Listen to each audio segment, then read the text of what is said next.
Welcome, welcome, welcome to Leaders in Purpose. We are so glad you are here.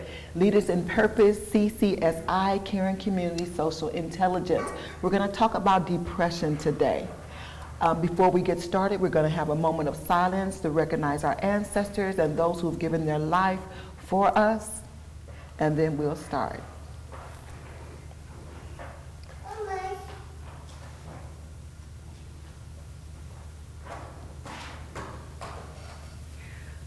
Thank you so much for being here. We want to thank you for our audience that's here today.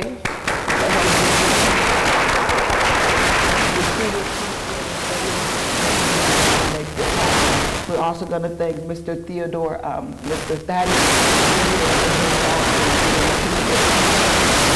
He's done graphics and also a producer as well.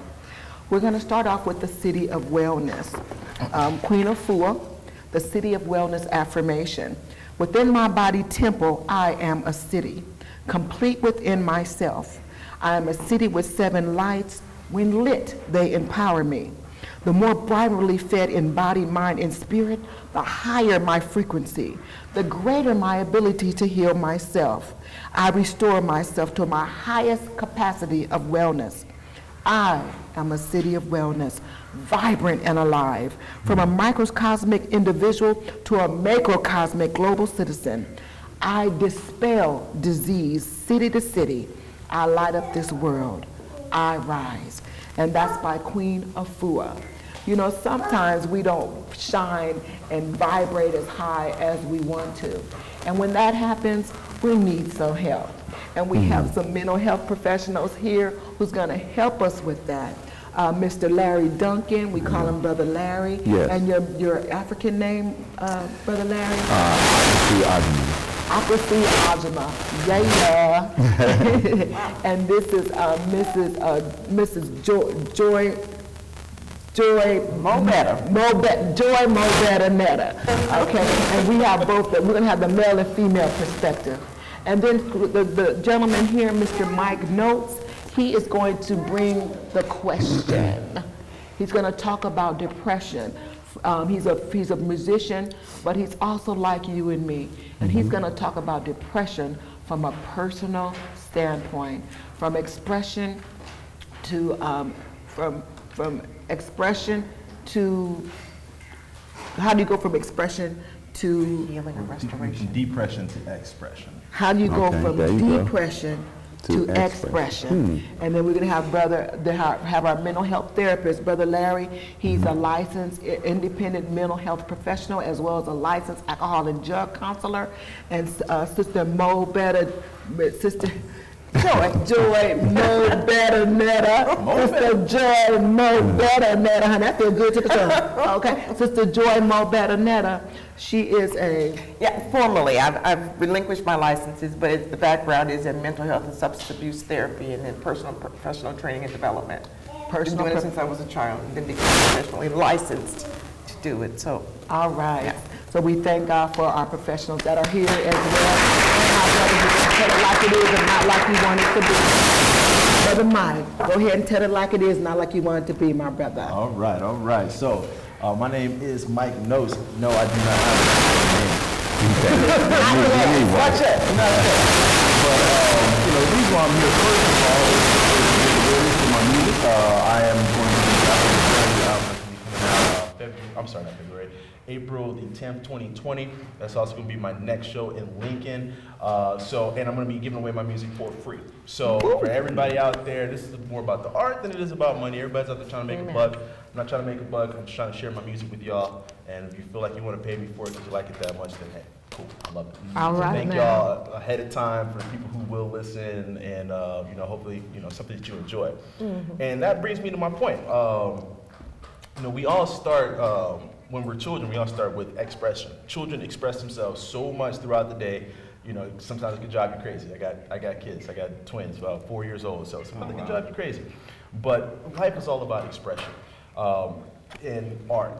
So for me, art is expression, right? It is the thing that shows you what a person is thinking, from the things that make you feel happy, that touch you in a happy way, the things that touch you in a way that makes you feel sad, that makes you think, that makes you feel glorious, all those different things, those are all expressions, and all those things are emotions.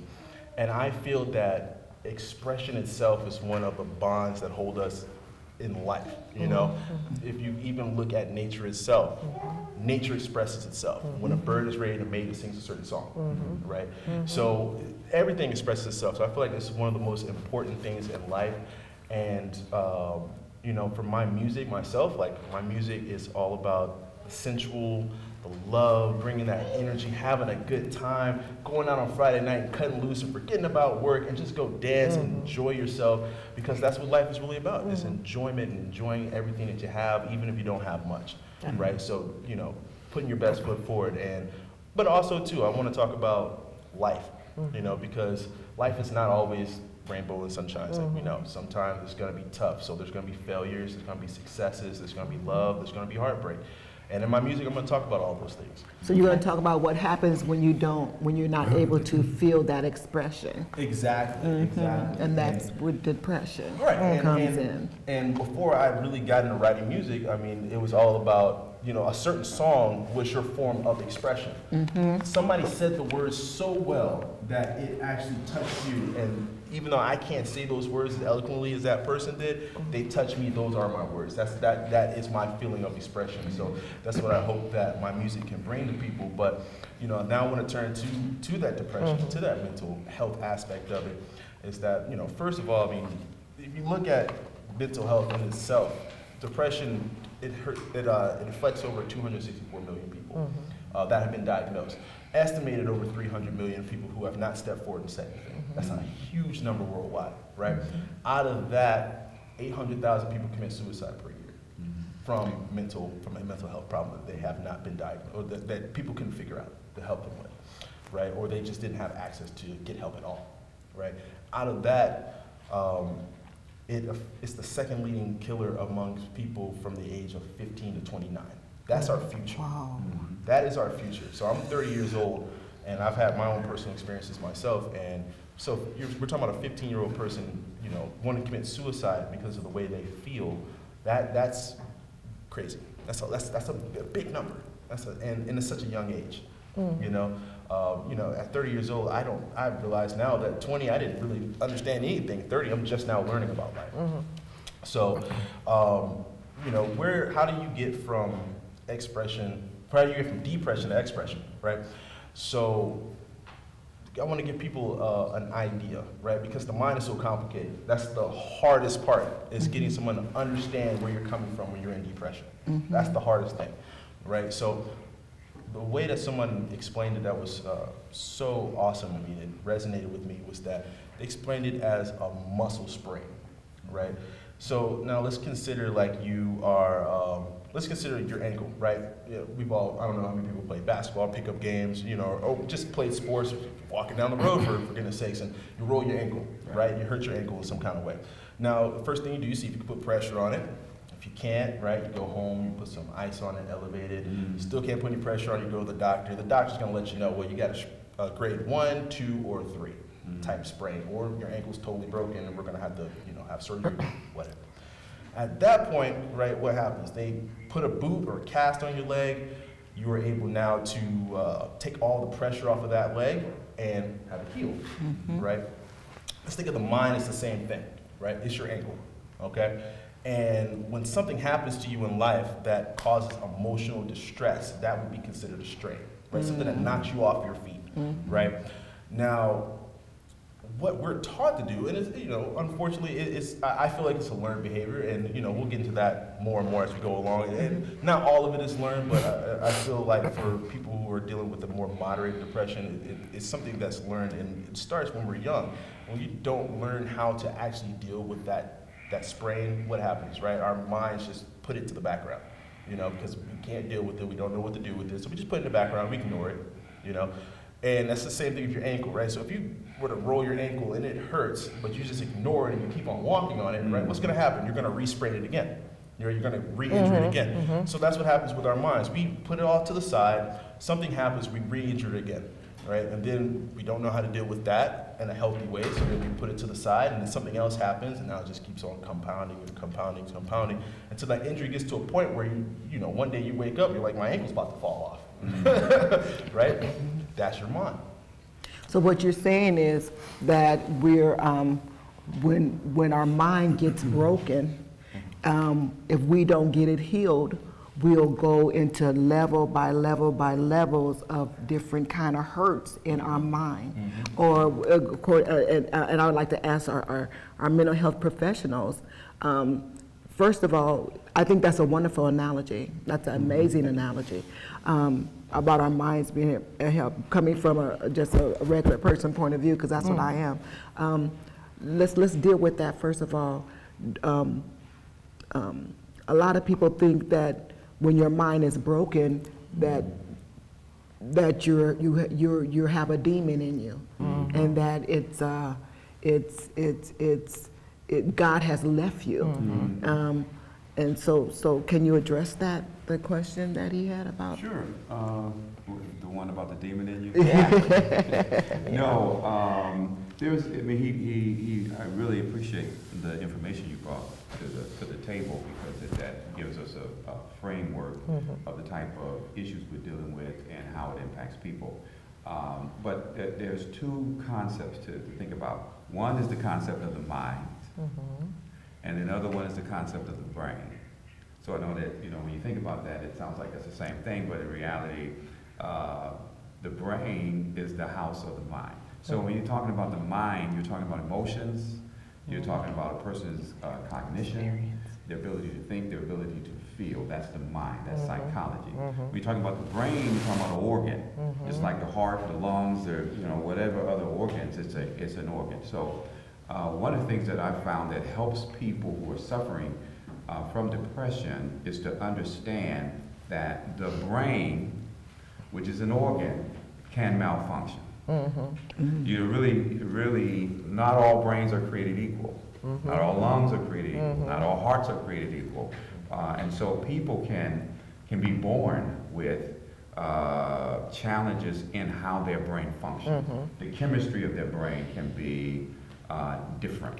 They can not have enough necessary chemicals to cause them to feel good. And so there are people who have felt a sense of depression all their lives and not necessarily knew that the reason why was because there's something going on with their brain that's different than the next person. So that's one type of issue, that's one type of depression, and understanding that helps to remove stigma, because it's really, you know, it's not about me. I was born this way. It's in my DNA. It was, you know, like that. So I don't have enough, you know, serotonin.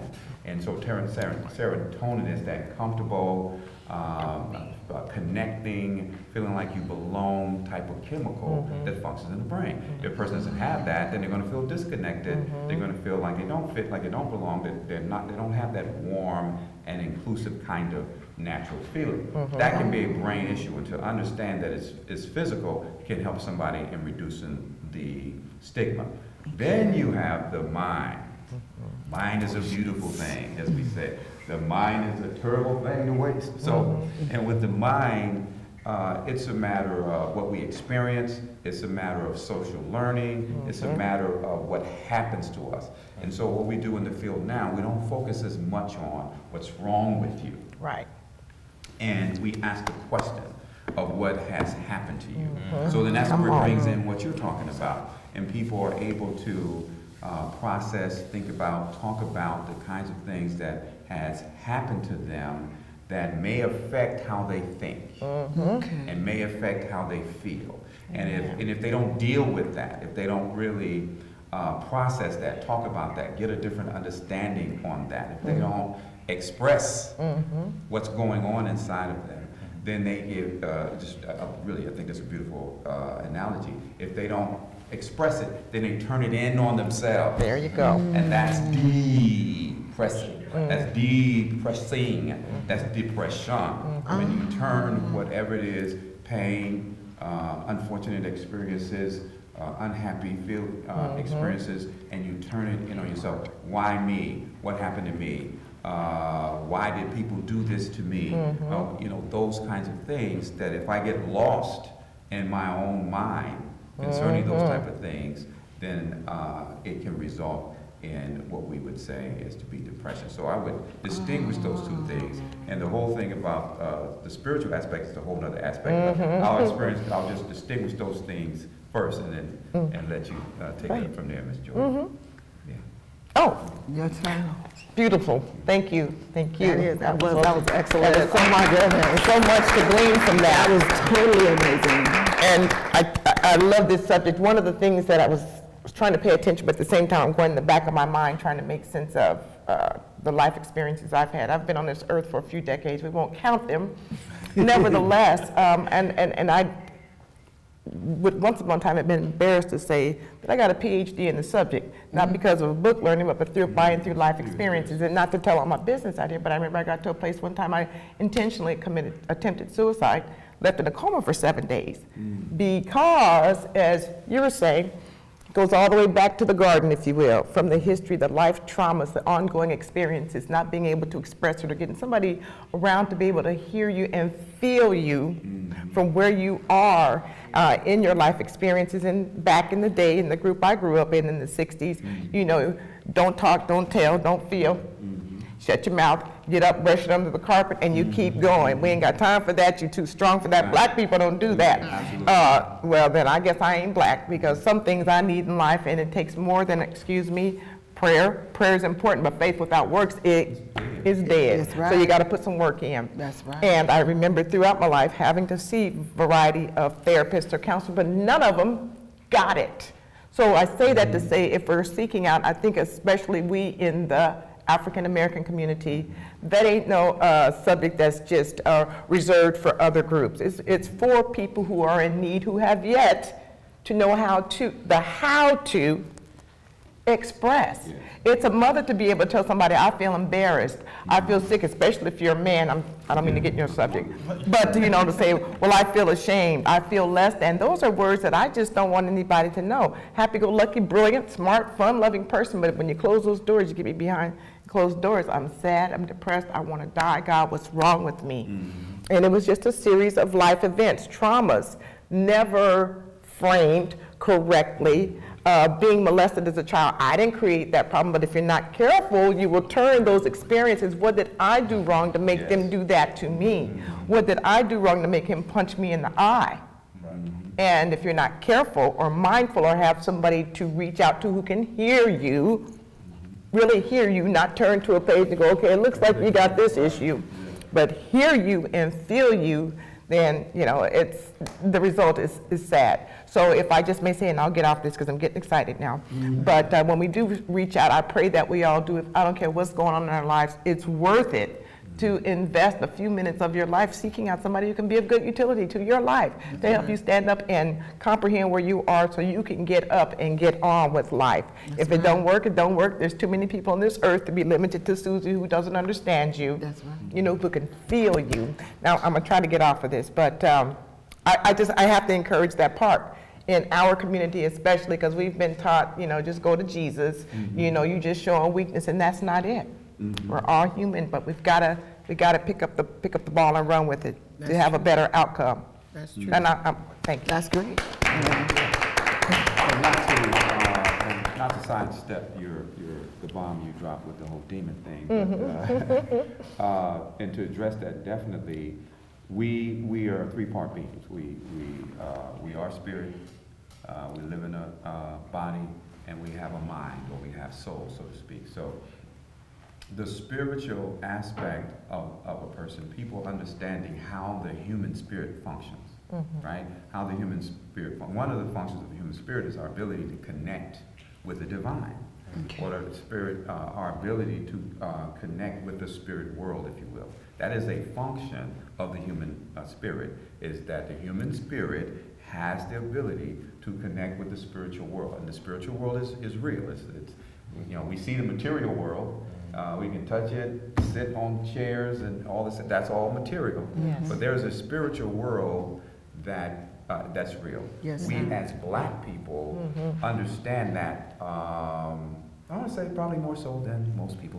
Yes, we do. Come on. Yes, we're spiritual beings. Yes, we More are. so than most people on the planet. So we can complicate things and confuse things by confusing the brain with the spirit and the spirit with the mind. You know, people get all confused. But when you break it all down, if a individual can connect with that which is good, meaning God and a Holy Ghost and everything wonderful and beautiful, and internally have a definite sense of God with me, God in me, and God being love, joy, peace, faith, and all that, and I experience that, and I know that, and that's good. If people can do that, then we have to be realistic about this thing, Right. and understand that if a person can connect with that which is good spiritual, then people can connect with that which is not good spiritual. Okay. You see what I mean? Yes. And thus enters in the whole conversation about evil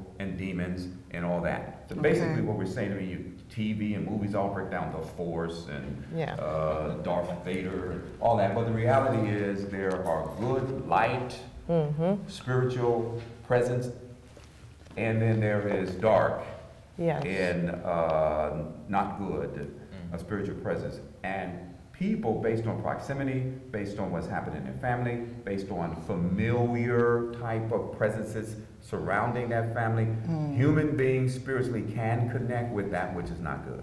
Come Whatever on. you want to call it. You can call That's it a right. demon, very you true. can call it a That's right. spiritual force, you can call it whatever you want to call it.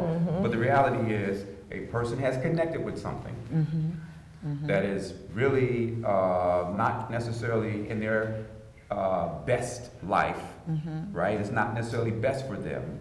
And they've gotten used to it, they nurture it, they commune with it, they, in some cases, talk to it, and whatever that is can be close to them and be close to them spiritually. And just like God can be in a person can connect with something that's not God, and that can That's be real. in them. Okay. So it's not really, if we kind of de-spooky it and bring it down in real terms, then people can understand that even though that may have happened, then I can disconnect. Right. Come on. Right. I can change the channel. There it so to is. speak. So it's not a death sentence. So when that happens, you don't do the isolation, Yeah. you don't do the, you're not lovable no Yeah. more, you're not worthy to be in my family, we're not gonna talk to you no more. That's when a person needs more love and help than ever before. There it is. Okay, that's but Mike, essentially the, yeah, I want to ask you about you and your, when did you realize that you had depression? Okay. Good. Yeah, for me, really, it was a point where I felt like I couldn't get out of my own way. Like, it was interesting. It was like looking into a mirror, but it was broken. Like, you know, when you're around people and you have depression, right? You're sitting there and you're looking like, everybody's saying you're fine. You look fine. You're okay. You know, they might ask you, "Is something wrong? Are you okay?" Of course, your answer is going to be, "Yeah, I'm fine. I'm fine." That's Because, right. like you were saying, the one thing is just to, you know, especially for men, is Especially for men. we don't accept feelings. You know, feelings is not, you know, that's always been like a word for men, right? Feelings, expressing your feelings, and so when you look in the mirror, you see yourself. But in the inside, it's like you see yourself. And no one else can see that person that you see. And even though you have people who are telling you that Yes. you are this, you're that, you're amazing, you're a beautiful person, you do wonderful things, you've impacted my life in a great way, it still does not change who you see in the mirror. Come on. And, you know, unfortunately, that's part of that spraying, like you were saying, like, it also has a big part of where you are in that time. Like when you're younger, when you're young, who's influencing your life? Who's telling you certain things? Who's encouraging you as an individual? We've seen this before where, you know, famous people have grown up in a certain way, you know, felt like they lost parts of themselves and could never really accept themselves as a human being. You know, they accepted themselves of who people told them they were, who they saw. I'm famous, so let me continue. I got to hold on to this fame because this is what people know about me, but they can't accept themselves as a human being. And that's all part of. But unfortunately, it's all part of this journey that we go on. That is life, but. You know, for the people who are out there suffering, and like I said, it impacts the low and the middle income people, families, harder because they can't get out to get the help. So how do we know when we need help? There you And- go. And what level of 2 minutes, and what level of I guess. Symptoms or characteristics? Yes, please. Yeah.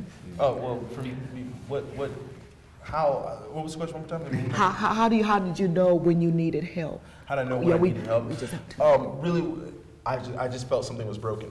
Like it was just a moment in time where it just hit me, and I'm having these thoughts, and they're racing, and they're always negative, and nothing can break that. And it was just like, at that moment, it just felt like something's broken, something's not right. I can't pull myself out of this by myself. Yeah. I need someone to help me, no matter Right. what it is. I just need to be able to get this out, to talk about it, and things like that. And for me as a writer, it was easier. For some people, it may not be. And I'll make it 30 seconds or less. Now in the DSM, what is it, Diagnostic Statistics Manual, that lists all the different kinds of disorders. One of the things that you can, when they look at the characteristics, there's certain behaviors that are expressed for people with different kinds of depression. If you meet the criteria, if you do 4 or 5 of these things, it's been going on for X number of weeks or whatever the case, there's a clue in there that you might want to seek out some help.